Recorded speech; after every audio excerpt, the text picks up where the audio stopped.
بسم اللہ الرحمن الرحیم۔ السلام علیکم، میں ہوں محمد عثمان اور آپ دیکھ رہے ہیں پروگرام حرفراز اور مقبول جان کے ساتھ۔ ناظرین، گزشتہ رات کوئٹہ کے ایک 5 اسٹار ہوٹل کی پارکنگ میں ہوئے خودکش دھماکے میں 4 افراد شہید اور متعدد زخمی ہو گئے۔ یہ دھماکہ اس وقت کیا گیا کہ ہائی پروفائل جو ایک سفارتکاروں کا ایک ڈیلیگیشن تھا وہ کوئٹہ میں موجود تھا۔ کیا اس کو نشانہ بنانے کی کوشش کی گئی؟ کیا مقاصد کچھ اور تھے؟ اب اس کی تحقیقات جاری ہیں۔ چین نے بھی اس حملے کی مذمت کی ہے اور دہشت گردی کے خلاف جنگ میں جو پاکستان کے عزم کی بھی کو دہرایا ہے اور اس کی تعریف بھی کی ہے۔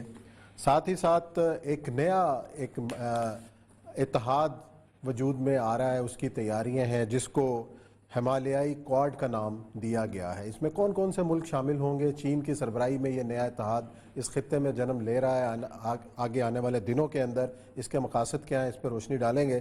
ساتھ ہی ایک اہم جو خبر سامنے آئی ہے وہ ہے اقلیتی کمیشن کی سفارشات، جس میں تعلیمی نصاب میں اسلام کو صرف اسلامیات تک محدود کرنے کی سفارش کی گئی ہے۔ اس پر بھی کریں گے بات چیت، اور ساتھ ہی ایک اہم رہنما، ایک دینی عالم مولانا وحید الدین خان کا کل دلی میں انتقال ہوا، ان کی خدمات کے اوپر بھی روشنی ڈالیں گے۔ اپنے پہلے موضوع کی جانب بڑھتے ہیں، اور یہ سب کل کوئٹہ کے اندر دھماکہ ہوا افطار کے بعد جو ہے جس طریقے سے مناظر ہم نے ٹی وی کے اوپر دیکھے۔ اس سے پہلے بھی بلوچستان خاص طور پر اس دہشت گردی کا شکار رہا ہے، اور ایسے موقع کے اوپر اس قسم کے ہوٹل کے اندر جو ہے وہ ٹارگٹ کرنا، اور جہاں پہ یہ اطلاع ہو کہ ہائی پروفائل لوگ ٹھہرے ہوئے، چاہے اس کی تردید بھی آئی کہ وہاں نہیں تھے اس وقت، چین نے مذمت کی ہے۔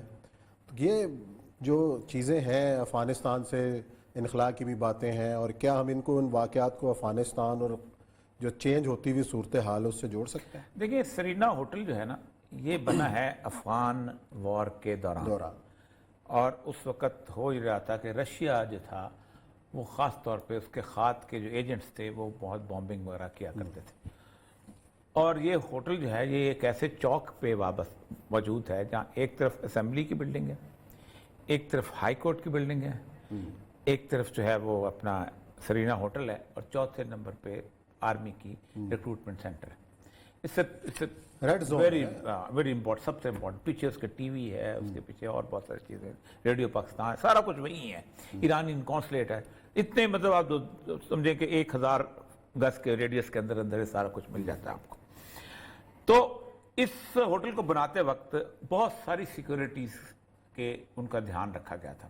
یہ ایک بہت موٹی سی مڈ وال کی طرح سا ہوٹل بنا ہوا ہے، اور اس کے اندر بھی جا کے اس کو ایک زیادہ منزلوں والا نہیں رکھا گیا تاکہ کلیپس بھی ہو تو خراب نہ ہو سکے۔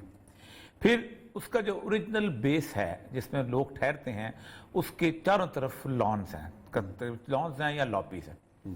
یہ جو پارکنگ کا علاقہ ہے یہ ہوٹل کی جو بیچ کی سڑک کے بالکل اپوزٹ ہے، تو یوں سمجھیں کہ ایک بہت بڑا حصہ جو ہے اس کے اور ہوٹل کے درمیان آ جاتا ہے۔ اس کے بعد پھر آگے سکینرز اور یہ بیسیکلی ان کو بھی پتہ تھا، جس بندے کو بھی، کہ یہ چیز جو ہونی ہے یہ کسی کی بھی وقت بھی جو ہے یہ ممکن نہیں ہے، کیونکہ آپ زیادہ زیادہ یہی کر سکتے ہیں کہ آپ اس کے پیچھے گاڑی بگاتے ہوئے لے جائیں، اگر آپ جتنے وہ بیریئرز انہوں نے لگائے ہوئے ہیں بہت مشکل سا کام ہے۔ ایک زمانے میں تو کھلا ہوتا تھا، میری جو شاعری کی کتاب کی رونمائی جو تھی وہ پہلا فنکشن تھا سرینا کا 1988 کا، لیکن یہ جتنے سکینرز وہاں لگے ہوئے ہیں، اس کا مطلب یہ ہے کہ 50 کلوگرام کا جو وزن والی جو گاڑی ہے وہ کسی کی کنائمنس سے پہنچی ہے جو گن مین تھا، کیونکہ سکینرز کے بغیر وہ جا کے زیادہ پارکنگ میں کھڑا کر سکتا تھا، اور اگر وہ ذرا سا اس کا ایکسیس یا اپروچ زیادہ ہوتی تو اگلے والے کو بھی اس نے تو وہ آگے جا کے مین بلڈنگ، لیکن اس کے باوجود بھی مین بلڈنگ میں بھی اس لیے زیادہ خرابی نہیں ہو سکتی کہ ہر کمرے کے ارد گرد وال نہیں، بیچ میں ایک راداریاں بھی ہیں، پہلے وال ہے پھر راداری ہے، بہت سیکور بنا ہوا ہے۔ یہ جب 9/11 ہوا تھا تو اس ہوٹل کے ہر کمرے چھوڑ اس کے ہال میں بیڈ بچھے ہوئے تھے، نیچے گدے لگے ہوئے تھے، اور سارے فورن جرنلسٹ وہاں آ کے ٹھہرے ہوئے تھے کہ ابھی امریکہ آنے والا تھا، ابھی کیا ہوگا، وہ سمجھتے تھے اسامہ بن لادن کوئٹہ کے راستے نہ بھاگ کے آئے گا۔ تو یہ بہت بڑا واقعہ ہے، after such a long time اتنا بڑا واقعہ، اگرچہ کہ کوئٹہ میں کوئی نیا واقعہ نہیں ہے۔ کوئٹہ میں ہم نے 1980 سے واقعات دیکھنے شروع ہوئے ہیں، ہر ادھر سے بندہ مرتا تھا، دوسرا ادھر سے مرتا تھا، ادھر مجھے یاد ہے اچھی طرح کہ بالکل شروع میں وہ شیشہ آیا ہوتا تھا وہ، لیکن چائنا جو ہے اس کا انٹرسٹ جو ہے اس کو یہ تھریٹ ہوتا رہے گا. اور میرا خیال ہے کہ پاکستان کی جو ایران کی طرف موو ہے، جو شاہ محمود قریشی وہاں گیا ہے، اور ظاہر بات ہے ایران جو ہے وہ اس کے بارے میں ہمیں مسلکی تصور کو چھوڑ کے یہ دیکھنا چاہیے کہ ایک تو یہ کہ ایران جو ہے وہ خود بھی مسلک کو صرف اپنے علاقے تک محدود رکھتا ہے، اپنے مفادات کے حساب سے وہ ہر اس طاقت کے ساتھ گفتگو کرنے کے لیے کمپرومائز کرنے کے تیار ہوتا ہے جہاں ان کا مفاد ہوتا ہے. اسرائیل سے اسلحہ بھی خرید لیتا ہے، بھارت کے ساتھ تجارت بھی کر لیتا ہے، امریکہ کے ساتھ بھی تعلقات بنا لیتا ہے. تو ہم کو بھی وہی ایسے ہی کرنا چاہیے. اگر دوسری بات ہے کہ مسلمان بھی ہے ملک کا، مسلمان ملک ہونے کے ناطے سے دل کچھ بھی ہو دل دھڑکتے ہیں. ایک تو یہ ہے کہ ایران کا جو یہ ہے ان کو پسند نہیں آیا، کیونکہ ایران کے بارے میں جو بائیڈن کی پالیسی یہ تھی کہ ہم ریسنٹلی اس کو آگے بڑھائیں، کیونکہ پہلی دفعہ ایران کو انہوں نے 2 لیوریجز دیے تھے. ایک تو انہوں نے حوثیوں کے معاملے میں عربوں کا ساتھ چھوڑ دیا تھا. دوسری دفعہ انہوں نے یہ کیا تھا کہ شام میں انہوں نے کہا تھا کہ جیسے جیسے ہم لوگ ہیں ویسے ہی ہیں. تو اس کا مطلب یہ ہے کہ ایران کے کھاتے سے ایک وہ ختم ہو جاتی جس کہتے ہیں. اسی لیے آپ کو پتہ ہے کہ کل اسرائیل نے کہا ہے کہ جی ہمیں نا شام کی طرف سے ایک میزائل ہمارے لگا ہے ہمارے ایٹامک اس کے اوپر، تو یہ ہمیں بڑا خطرہ ہے. تو انہوں نے کہا تھا اسرائیل بدلا دیتا رہا. تیسرا یہ تھا کہ عراق کے اندر بھی اسٹیبلٹی وہ لے کے آ رہے تھے کسی نہ کسی طور پر. ایک تو یہ ہے کہ جو آپ نے جس کی بات کی نیا اتحاد جو بن رہا ہے، اس میں دیکھ لیں جو نیپال ہے، مجوزہ ملک ہیں پاکستان، نیپال، افغانستان، روس، وسط ایشیائی ملک، ایران اور ترکی، یہ سارا وہ بیسیکلی اس میں سارے کے سارے میں ایسیو جو ہے نا اس میں سوائے روس نہیں تھا، باقی سب کچھ تھے. شنگھائی کارپوریشن اور اس کا مکسچر، کیونکہ میں ایسیو کا ڈیپٹی سیکرٹری جنرل رہا ہوں تو مجھے پتہ ہے کہ سارے ملک اس کے اندر موجود تھے. Pakistan, Iran, Turkmenistan, Kazakhstan, Azerbaijan اور وہ روس. اور سب سے بڑی بات یہ ہے یہ اتنا بڑا بلاک بن جاتا ہے. اور سب سے اہم بات اس سارے بلاک کی پتہ کیا ہے؟ اس بلاک میں آپ کو لینگویج کا مسئلہ نہیں ہوتا زیادہ سے زیادہ. نیپال میں آپ کے اردو کے ڈرامے دیکھے جاتے ہیں، ایران کے اندر فارسی، اردو، ساری چیزیں مکس ہیں. ایران کی فارسی جو پتہ نہیں کہاں کہاں چلی ہوئی، تاجکستان میں بھی، ازبکستان میں، ٹرکی کے ساتھ بھی آپ کا کوئی پھر نہ کھانے کا مسئلہ ہے، نہ باقی چیزوں کا مسئلہ ہے، نہ دین کا مسئلہ ہے، نہ نماز کا مسئلہ ہے، نہ روزے کا مسئلہ ہے، نہ شادی کا مسئلہ ہے، نہ کسی اور، نہ طلاق، کوئی ایسا مسئلہ نہیں بنتا. یہ بڑا ہے. جو روس کا اور چین کا معاملہ ہے، ان کے بارڈرز کے اندر جو لوگ ہیں وہ اتنی دور ہیں، جو مین انفلوئنس کے بارڈر، یہ بہت سالڈ بلاک بن سکتا ہے. اور اس سالڈ بلاک کے مقابلے میں عرب پیچھے رہ جائیں گے. تو مزدار بات ہے سب سے چیز جو نکلے گی وہ نکلے گی شط العرب سے، عراق سے شروع ہو کے جو علاقہ ہے، جو علاقہ جنہوں نے عربوں نے جا کے پھر بعد میں ایرانیوں سے لڑنا. یہ کیفیت ایسی ہے کہ گوادر میں انہوں نے سیکور کر لیا ہوا اپنے آپ کو، جس طرح کی صورتحال ہے. کوئٹہ ویسے بھی سر اب کچھ عرصے کے بعد جب یہ سی پیک چل پڑا تو کوئٹہ ایک اچھا سا سرمائی گرمائی مقام رہ جائے گا، کیونکہ کوئٹہ اب کسی ایسے روٹ سے نہیں گزرے گا کہ جو کہ انٹرنیشنل لیول پہ جب دیکھیں نا کسی شہر سے آپ گزرنا بند کر دیں، جب موٹر وے ادھر سے گزرنا شروع ہو جائے تو بھیرا امپورٹنٹ ہو جاتا ہے، باقی شہر جو ہے نہیں رہتے. چکوال اتنا امپورٹنٹ نہیں ہوتا جتنا کلر کا ہار ہو جاتا ہے. تو جب وہ موٹر وے گزرے گی، جب وہ چیز گزرے گی تو خوددار سے ہوتے ہوئے جب وہ نکلے گی اس طرف، اور پھر وہاں سے جا کے جو ہلمند کی طرف سے وہاں سے افغانستان کو انٹر ہوگی جٹابار، تو پھر کوئٹہ جو ہے پہاڑوں کے اندر چھپا ہوا ایک علاقہ جس کو ہم نے انگریز نے بیسیکلی اس لیے آباد کیا تھا کیونکہ روس کو سب سے نزدیک یہی پڑتا تھا، اور روس کے ساتھ انگریز نے لڑائی لڑنی تھی. تو روس کے سارے بارڈر جو تھے دوبندی سے لے کے اور اس کے بعد کاکڑ خراسان سے لے کے نیچے چمن شمن جو وہ سارا کچھ یہ کوئٹہ کے نزدیک تھے. تو اس نے یہاں پر ایک بریگیڈ رکھا ہوا تھا کہ ہم کچھ کر یہ اب جسے کہتے ہیں چونکہ وہاں ہیڈ کوارٹر ہے، وہاں ہم سب لوگوں کو اچھا لگتا ہے، ہم چاہتے ہیں کہ وہاں رہیں. بلوچوں کو بھی اچھا لگتا ہے، پٹھانوں کو بھی اچھا لگتا ہے، دونوں کا لینڈ آف ڈسپیوٹ بھی ہے، دونوں کا اپنا اپنا اس کے کلیم بھی ہے. ایک کہتا ہے یہ خان آف کلات کی تھی، شال کوٹ اس نے دی تھی، دوسرا کہتا ہے کہ نہیں یہ تو افغانوں کا افغانستان کا حصہ تھا، وہ گندم کا جو ہے ایگریمنٹ ہوا تھا اس کے بعد. لیکن یہ ایک وہ جسے کہتے ہیں نا، میں اس کو سمبولک سے زیادہ نہیں کہتا ہوں، کیونکہ اگر ان کی ایکسس ہو رہی ہوتی، اگر ان کے ان روڈز کمپلیٹ ہو رہے ہوتے تو تب تو وہ کر لیتے. اور انڈیا جو ہے نا اس کا انفلوئنس بلوچستان میں بہت زیادہ ہے آفٹر 1974. 74 میں جتنے بھی لوگ یہاں سے گئے تھے، جو افغانستان گئے تھے اور پھر اس کے بعد روس گئے تھے، ان کی جو فائنل ٹریننگز ہوئی تھی وہ انڈیا میں ہوئی تھی. یہ خیر بخش مری کا جو چھوٹا بیٹا ہے گزین میرا بہت اچھے دوستوں میں سے ہے. تو یہ کو کہتا ہے کہ ہمیں $5,000 ملتے تھے. $5,000 میں ہم ایک کمیونسٹ ملک کے اندر شہزادوں کی طرح رہا کرتے تھے. اور اس کے ساتھ وہ لوگ جو جاتے تھے اور وہاں سے ٹریننگ وہاں سے, کیونکہ وہ سمجھتے تھے کہ پاکستان کے اندر اگر کوئی حرکت کرنی ہے تو اس کی ٹریننگ روس نہیں دے سکتا, اس کی ٹریننگ انڈیا ہی دے گا. کیونکہ روس کو تو پتہ بھی نہیں کہ یہاں کون سی قومیں آباد ہیں, یہاں کس کا کیا مزاج ہے. جب تک آپ مزاج کو نہ جانتے ہو قوم, آپ اس کے لیے ریئیکشن کا جو ہے نا پلان بھی نہیں بنا سکے.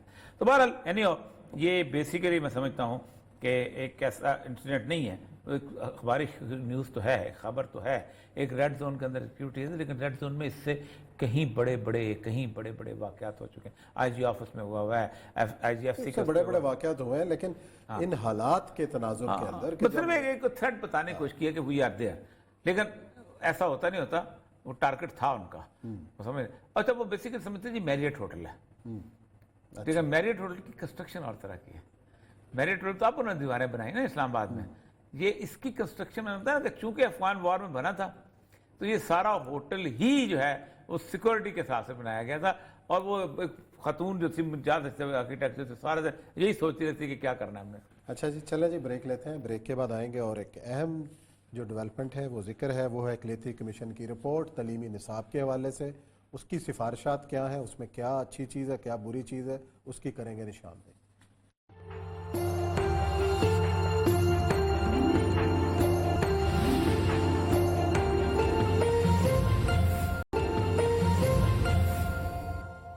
بریک کے بعد آپ کو خوش آمدید کہتے ہیں. آج کل ایک ایشو جو ہے وہ خبروں میں بھی ہے, وہ خبر یہ ہے کہ سپریم کورٹ میں ایک اقلیتی کمیشن کی سفارشات پیش کی گئی ہیں, جس میں نصاب کے حوالے سفارش کی گئی ہے کہ باقی درسی کتب کی بجائے اسلام کا مضمون صرف اسلامیات میں رکھا جائے.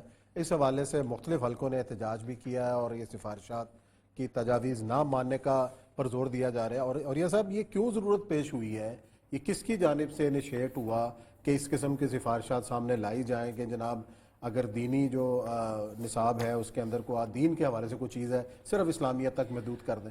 دیکھیں 2013 میں پشاور میں ایک عیسائیوں کے چرچ پہ حملہ ہوا تھا جی. اس وقت چیف جسٹس تھے تصدق حسین جیلانی. جی. تصدق حسین جیلانی صاحب سپریم کورٹ میں آپ داخل ہو نا تو سپریم کورٹ میں انٹر ہوتے ان کی انگریزی میں نظم ہے. وہ انگریز ماں باپ کے بچے تھے, پاکستان سے ان کا تعلق نظر نہیں آتا مجھے کوئی, کیونکہ اگر وہ اس ملک کے چیف جسٹس تھے تو انہیں کم سے اتنی محبت ضرور ہوتی کہ اردو میں نظم اپنی ٹرانسلیٹ کراتے اگر ان کو اردو بولی نہیں آتی. اچھے ہمارے دوست تھے, ہمارے ساتھ جم میں بھی کافی جسے کہتے ہیں کرتے تھے ریٹائرمنٹ کے بعد جب ہو گئے. تو انہوں نے ایک کمیشن بنایا اس کا کہ دیکھیں, اور اس کا یہ کہتا ہے appropriate curriculum be developed at school and college level to promote culture of the religious and social tolerance. In 1981 United Nation کا حوالہ دیا, وہ کیا, اور اس میں every child has a right, اس کے اوپر انہوں نے کمیشن بنایا. اور ایک بڑے لاڈلے آئی جی ہوتے تھے شعیب سڈل صاحب, ہمارے بھی دوست ہیں, ان کو انہوں نے اس کمیشن کا سربراہ بنا دیا. اس کے ساتھ انہوں نے 3-4 لوگوں کو بھی لگا دیا, جن میں سے ان کے برخوردار جو ہیں جیلانی صاحب کے وہ بھی ساتھ تھے, جو آج کل ان کا نام ہے صادق جیلانی, جو ایک این جی او جو ایک فرم پہ چلاتے ہیں, ایک رمیش کمار صاحب. وہ 2014 سے لے کے یہ کمیشن انتہائی تیز رفتاری سے چلتا سفارشات مرتب کرتا ہوا آج انہوں نے سفارشات ٹھوک ٹھاک کے جو نکالی ہے وہ یہ ہے, جس کی بیسک کرکس یہ ہے کہ پاکستان کے اندر ہیروز کا تصور جو ہے, اسلامی ہیرو, وہ صرف اسلامیات کے مضمون میں پڑھایا جائے, باقی نہیں پڑھایا جائے. اس قدر جاہل ہیں یہ سارے کے سارے. اس وقت دنیا میں 99 ملک ہیں, ہر ملک کسی نہ کسی نظریے پہ ضرور قائم ہے, خواہ وہ فاجزم کا ہو, خواہ وہ نیشنلزم کا ہو, اور خواہ وہ سیکولرزم کا ہو. اس نیشنلزم کے ہیروز جو ہیں وہ ان کو پہلے دن سے پڑھائے جاتے ہیں تاکہ قومی یکجہتی پیدا ہو. صحیح بات. کوئی ملک ایسا نہیں, کوئی ملک, خواہ وہ فرانس ہو, جرمنی ہو, انگلینڈ ہو, یہ ہو, جس کے اندر کرسمس ایز اے تہوار پوری کتابوں کے اندر نہ پڑھایا جاتا ہو. اس کا سانٹا کلوز بھی پڑھایا جاتا ہے, اس کے کرسمس ٹری بھی پڑھایا جاتا ہے, اس کے سانگز بھی پڑھائے جاتے ہیں, لیکن کسی بھی سوشل سائنسز کی کتاب میں عید نہیں پڑھائی جاتی, یوم کپور نہیں پڑھایا جاتا. یہودیوں کتنا بڑا اسٹرانگ گروپ ہے, امریکہ میں گروپ ہے.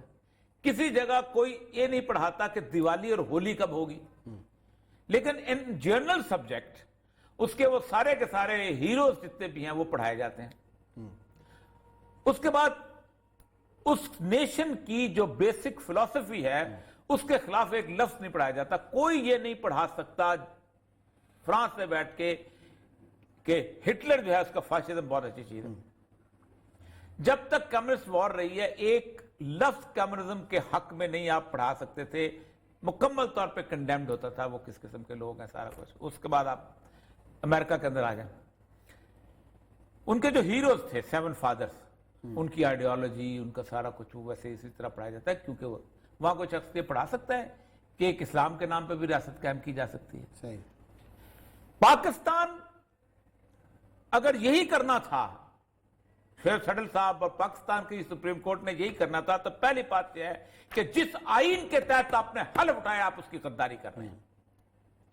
آئین کہتا ہے کہ ریاست Pakistan Islamic way of life کو قائم کرنے کے لیے زیادہ سے زیادہ انتظامات کا ہے. اسلامک وے آف لائف کیا ہوتا ہے؟ اسلامیات کا مضمون ہوتا ہے. اسلامک وے آف لائف من لم یحکم بما انزل اللہ فاولئک هم الکافرون. جو چیز ہم نے نازل کی ہے جو لوگ اس کے مطابق فیصلے نہیں کرتے وہ کافر ہیں. اولئک هم الفاسقون, فاسق ہیں. اولئک هم الظالمون, وہ ظالم ہیں. پہلی بات یہ ہے کہ امپلیمنٹیشن مانگتی ہے آپ کی زندگی کے اندر آپ کی ساری چیز. پھر میں ایک 1400 سال کی میری ایک تاریخ ہے, وہ صرف اسلام نہیں ہے. اسلام میں تو قرآن اور حدیث ہے. اسلام میں پورے کا پورا تاجکستان, ازبکستان, بابر اور اکبر, اور یہ تو انڈیا کی تاریخ سے نہیں کھڑچے جا سکے. ہندو پڑھاتا ہے, تم کہتے ہو ان کو اسلامیات میں لے کے چلے جاؤ. انڈیا کے اندر بھی as a part of history of 1000 یہ گالی دے کے بھی پڑھائے, لیکن پڑھاتا ضرور ہے.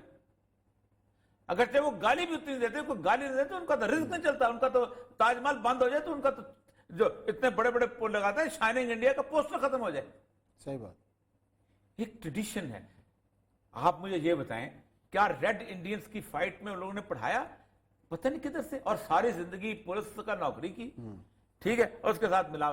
دکھ کی بات یہ ہے کہ جب یہ 2014 میں یہ بنا ہے, آج میں مختلف لوگوں کے آرٹیکل پڑھتا چلا رہا, پاکستان میں کتنی اسلامی تنظیمیں ہوں گی, سیاسی جماعتیں ہوں گی؟ 50 سے قریب تو ہوں گے, چھوٹی موٹی ملا. بڑی کو 6-7 تو ہیں. جماعت اسلامی ہے, جمعیت علماء اسلام ہے, جمعیت علماء پاکستان ہے, اہل حدیث ہے, فلاں بہت ہے. سوائے مائنورٹی کمیشن کے, چیلا رام وغیرہ کے, کوئی نہیں بولا. کوئی نہیں کسی نے آ کے بولا نہیں. 2014 سے لے کے 2013 سے آپ مطلب 9 سال ہونے والے ہیں. 9 سال جا کے سیف سیل سے ملا کہ بھائی جان ہماری ریزرویشن یہ ہے. آج بھی جو کیس, آج تو قسمت ہماری اچھی ہے کہ آج انہوں نے مائنورٹی کمیشن نے جا کے اس کا بائیکاٹ کر دیا کہ ہم نہیں مانتے رپورٹ کو. انہوں نے کہا ہے کہ ہمارے لیے کم ہے ابھی. یعنی اور آپ دیکھیں اس کمیٹی کے اندر جو نے بنائی تھی اس میں عبد القبیر آزاد اور مفتی گلزار نعیمی, یہ 2 لوگ تھے جو بیچارے مسکین سب جانتے ہیں کس قسم کے لوگ. اچھا, اس نے کہا اب مجھے یہ بتائیے دنیا میں کون سی ایسی کہانیوں کی کتاب ہے, افسانوں کی کتاب ہے, تاریخ کی کتاب ہے جس کے اندر اس واقعے کا بیان کرتے ہوئے اس کا ہسٹوریکل پرسپیکٹو بیان نہ کیا جاتا؟ اب ایک آدمی اگر لاہور کے علاقے کے اندر ایک محبت کی کہانی دکھاتا ہے تو وہ دکھائے گا کہ اس وقت بزدار حکمران تھا اور بزدار صاحب خاموش بیٹھے رہتے تھے اور ہمیں بڑا مزے سے سکون سے رہتے تھے.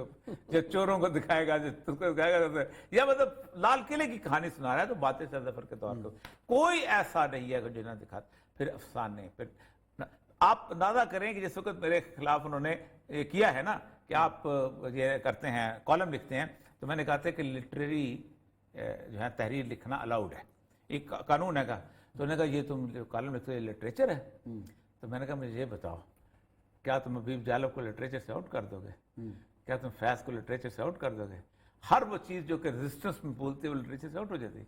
تو بیوقوف ہیں. پہلی بات, آخری بات کرتا ہوں, یا تو اس ملک کا کانسٹیٹیوشن پھینک دو اٹھا کے بحیرہ عرب میں, السلام علیکم کرو مودی کو, ہم نے بڑی غلطی کی تھی اسلام کے نام پر رضا ملک بنانے کے لیے, ٹھیک ہے, ہمیں ویسے ٹھیک ہے، ہمیں واپس پڑھاؤ، اپنا ہولی دکھاؤ، ہمیں ٹھیک ہے، اب میں اسلامیات پڑھ لیا کریں گے، وہ آتی ہے ہمیں بہت اچھی، شرم آنی چاہیے، شرم آنی چاہیے اور شرم آنی چاہیے۔ چلیں جی بریک لیتے ہیں، بریک کے بعد آئیں گے اور ذکر کریں گے مولانا وحید الدین خان۔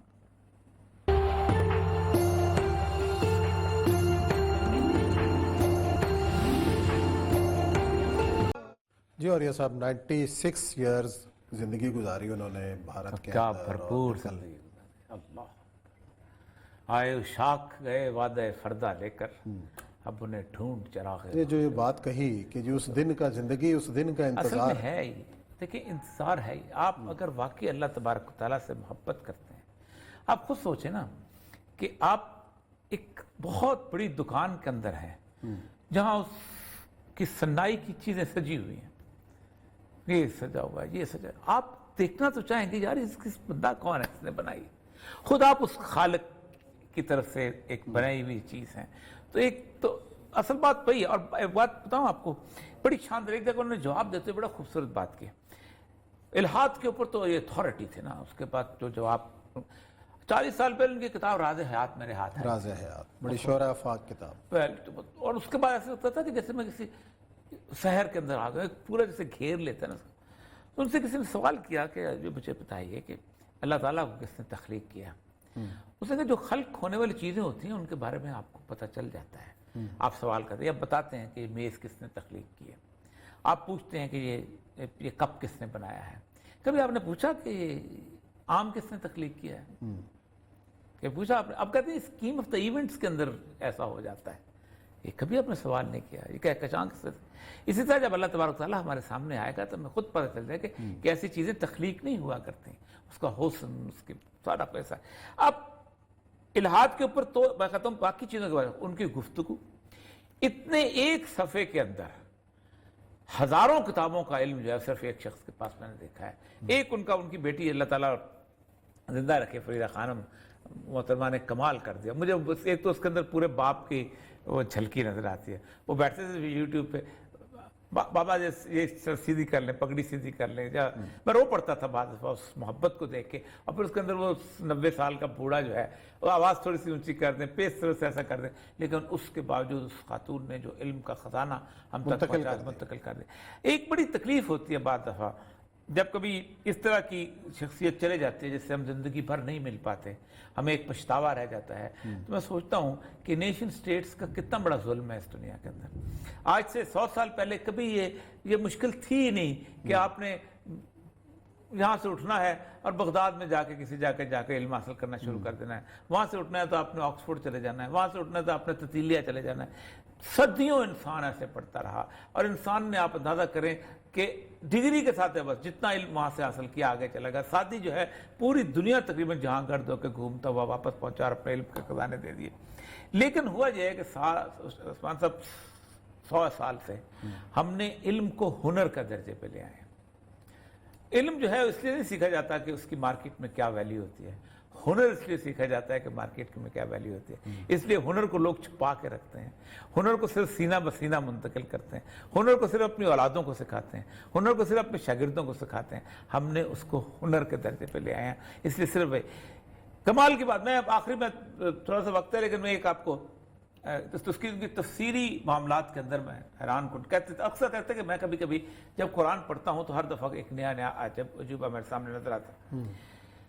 تو ایک انہوں نے بیان کرتے ہوئے سورہ بقرہ کی شروع کی آیات کہ یؤمنون بالغیب، کہ اللہ تبارک و تعالیٰ نے فرمایا ہے کہ غیب پہ ایمان لے کے آؤ۔